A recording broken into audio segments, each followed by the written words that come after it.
Bom dia, meus queridos, boa alvorada, boa tarde, boa noite. O meu nome é Kaique e hoje a gente vai continuar o conteúdo para o nono ano. Matéria para ser específico é Brasil República, Brasil Primeira República, período de 1889 até 1930.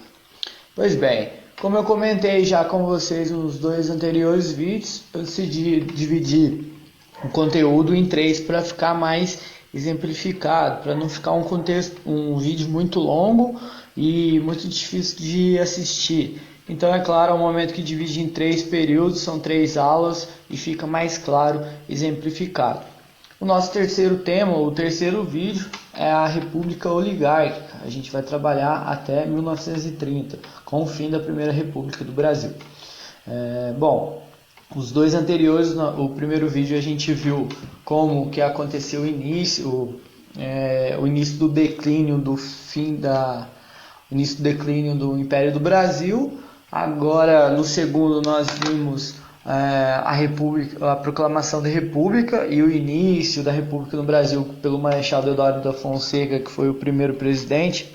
Dá início ao período que nós conhecemos como República da Espada. E aí a gente continua agora com o segundo tema, o segundo título da Primeira República do Brasil, que é a República Oligárquica, que nós veremos neste vídeo. Bom, a Primeira República, como a gente está estudando, ela é subdividida, eu acabei de dizer para vocês, em dois períodos. República da Espada, que é governada por dois militares, e o segundo, que é a República Oligárquica. Esse período vai de 1894 até 1930. A gente tem que entender que a oligarquia ela vem do grego, que significa governo de poucos. Oligárquica, que esse termo que vem da palavra grega. A economia brasileira nesse período ela vai ser focada totalmente na exploração agrícola, ou seja, o principal meio de arrecadação de dinheiro no nosso país nesta época vai ser a exploração de produtos da agricultura, de alimentos, alimentícios. Esse período ele vai ser dominado também pela elite cafeeira, dominado politicamente, culturalmente, economicamente, social, dentre outros. O café nesse período ele era o principal produto de exploração, seguindo por algodão, fumo, açúcar, cacau. Mas nesse contexto, quem tem o principal poder no nosso país será os barões do café. Aqui também há pouca industrialização no nosso país. Aqui a gente tem que entender também que o governo ele era focado totalmente na questão da agricultura. Então a indústria, produtos industriais, eles ficavam a segundo plano. É claro que este período, para ficar mais exemplificado para vocês, eu decidi dividir em quatro períodos. Primeiro, contexto político. Segundo, conflitos rurais. Terceiro, conflitos urbanos. E por fim, 4, a Semana de Arte Moderna de 1922. O contexto político, basicamente em 1894, o Brasil ele tinha grande dificuldade econômica, ou seja, muita produção de café e pouca compra no exterior. Essa produção, a maioria, ela era focada para a venda fora do nosso país. Os estados eles contraem inúmeros empréstimos no exterior, por conta que nessa época os estados eles poderiam fazer empréstimos no exterior com outros países sem o aval da capital do Brasil, do Rio de Janeiro. Em 1894 vai surgir o Fund Loan, que ele foi um tratado assinado por Campos Salles, então presidente. Basicamente eu fiz aqui um desenho para retratar como que foi feito, como que era este tratado do Fund Loan. A Inglaterra ela concedia empréstimos para o Brasil, e o Brasil, em troca disso, ele reorganizaria a sua dívida com a própria Inglaterra. Por conta que, como eu disse, os estados eles contraíam empréstimos, então a dívida do Brasil ela variava muito de acordo com os estados. Então, durante esse contexto, os brasileiros eles decidiram reorganizar a dívida com a própria Inglaterra. Esse contexto político também vai ter o latifúndio, ou seja, o latifúndio ele é constituído por uma grande extensão de terras agrícolas que pertence a uma só pessoa, família ou empresa. Ele é caracterizado pela exploração extensiva dos recursos ali encontrados. Vamos supor que tem determinada cana-de-açúcar que é plantada, então eles exploram totalmente este território apenas com cana-de-açúcar. Em 1898 vai surgir uma elite fundiária nos estados, ou seja, uma elite fazendeira. O objetivo dessa elite fundiária, eles têm como manter o poder político e os acordos econômicos. Então, o objetivo deles é manter as suas regalias políticas e os acordos econômicos feitos com outros países.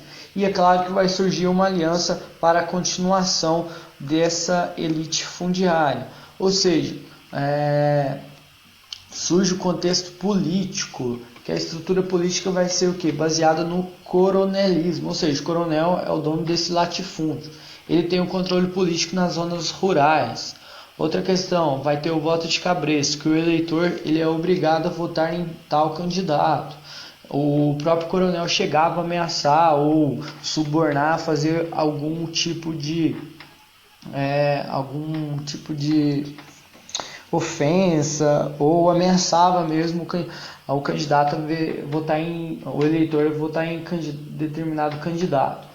O curral vai ser o eleitor ou local de votação. E aqui a gente tem que entender que o voto não é secreto. Então, se a pessoa ela é ameaçada a votar em determinada pessoa, ela tem que votar. E este contexto eu fiz aqui como que era feita essa estrutura política. O coronel ele dava os votos necessários para o governador, e o governador, em contrapartida, dava apoio político ao coronel com suas questões particulares. Bom, também em 1898 vai surgir a política dos governadores ou política dos estados. O presidente ele oferece apoio ao governador, em contrapartida, o governador apoia o governo do presidente. E a principal política dos governadores que nós tivemos é entre os estados de Minas Gerais e São Paulo. Na época, o colégio eleitoral, ou seja, que tinha mais votos no país inteiro, era Minas Gerais e São Paulo. Eles eram também os mais poderosos e com isso se unem. Então vai ter uma alternância na presidência. Uma hora o presidente da República vai ser mineiro, outra hora, depois de 4 anos, vai ser paulista, e aí vice-versa. E é claro que vai surgir a famosa política do café com leite, então. Política do café com leite porque São Paulo ele era um grande produtor de café e o leite era grande produzido aqui no estado de Minas Gerais. É claro que Minas Gerais também, os maiores produtores de café na época eram mineiros, mas por conta de cada um ser dessa alcunha foi conhecido como política do café com leite. Inclusive essa política, esse tratado foi entre os dois estados, foi assinado na cidade aqui vizinha nossa, cidade de Ouro Fino. Bom, essa política do café com leite é claro que vai influenciar muito o papel político no território brasileiro. Por quê? Minas Gerais e São Paulo, como eu falei, eles eram grandes produtores de café e leite e vão se alternar na presidência. Uma hora São Paulo apoia Minas, outra hora Minas apoia São Paulo. Então a política ficava concentrada em esses dois estados mineiros. E houveram 8 presidentes ao total dessa estrutura política, desse acordo entre os dois estados. E aí eu coloquei uma imagem para definir um pouquinho como que funcionava, claro que bem uma caricatura bem simples sobre essa política dos dois barões. Bom, outros dados, em 1902, a borracha no norte do país ganha grande destaque para a venda de pneus e indústrias para o exterior, fazerem pneus e indústrias através da borracha. Em 1903 surge o Tratado de Petrópolis entre Brasil e Bolívia, que o Acre ele vai ser anexado nesse contexto. Também nós temos em 1905 o aumento da crise econômica, ou seja, vai ter a maior produção de café, porém não tem tanta compra no exterior. Outra coisa, em 1906 tem o Convênio de Taubaté. Estado do Rio de Janeiro, São Paulo e Minas Gerais, eles obrigam o governo a comprar excedentes da produção de café. Ou seja, para o preço não cair, eles obrigam o governo a ficar comprando o que não fosse vendido para o exterior. Em 1910, claro que vai ser abalada um pouco a política do café com leite por causa de algumas eleições presidenciais. Em 1911, a política das salvações, que tinha o objetivo de afastar do poder as oligarquias, só que, porém, não deu certo. Em 1912 vai ter grande exploração da borracha brasileira, e aí em 1914 surge a Primeira Guerra Mundial, que o Brasil começa a desenvolver suas indústrias, porque a nossa economia era voltada para exportação. Porém, os países europeus estavam em guerra, se encontravam em conflito. É claro que inúmeros produtos industrializados não tinham a nossa disposição, e aí vai ter um pequeno surto industrial no nosso país. Bom, surgem também, é claro que inúmeros conflitos rurais, porque os coronéis eles mandavam nas regiões rurais do nosso país, e então a exploração ela vai ficar muito grande, e com isso surgem inúmeros conflitos durante a República Oligárquica. O poder, é claro, estava na mão dos latifundiários, e aí tinha muita concentração de rendas, de terras. O nosso país, durante essa época e hoje também, ele é muito desigual. Poucas pessoas têm muito e muitos têm pouco. Para exemplificar essa parte da República Oligárquica, os dias atuais. Os camponeses, exatamente na República Oligárquica, eles viviam em miséria e eram totalmente explorados, e é claro que vai gerar revoltas. E as principais revoltas que nós tivemos são 7. Revolta da Boa Vista, de 1892 a 94, Cangaço, de 1870 a 1940, Guerra de Canudos, de 1893 até 1897, a Segunda Revolta da Boa Vista, de 1907 a 1909, a Guerra do Contestá, de 1912 a 16, a Sedição de Juazeiro, de 1914, e também a Revolução Libertadora, de 1923. Bom, também surgem conflitos urbanos, como vários conflitos ocorridos. O crescimento urbano e revoltas militares são presentes neste período de república oligárquica. Quais são os motivos? É claro que eles queriam melhores condições sociais e no trabalho. O Brasil, nessa época, o trabalhador ele era quase zerado de direitos, não tinha nenhum auxílio emergencial, de saúde, proteção no trabalho. Bom, vai ter grande migração da população para as cidades, ou seja, essas mesmas pessoas que viviam no campo, elas procuram melhores condições de vida nas cidades, por conta que a exploração do campo ele era gigante para essas pessoas. O latifundiário explorava muito os trabalhadores, e aí é claro que também por conta que surgem indústrias, surgem novas oportunidades de trabalho, então essas pessoas que viviam no campo, elas vão para as cidades. Temos também as questões dos industriais versus latifundiários, uma disputa de poder.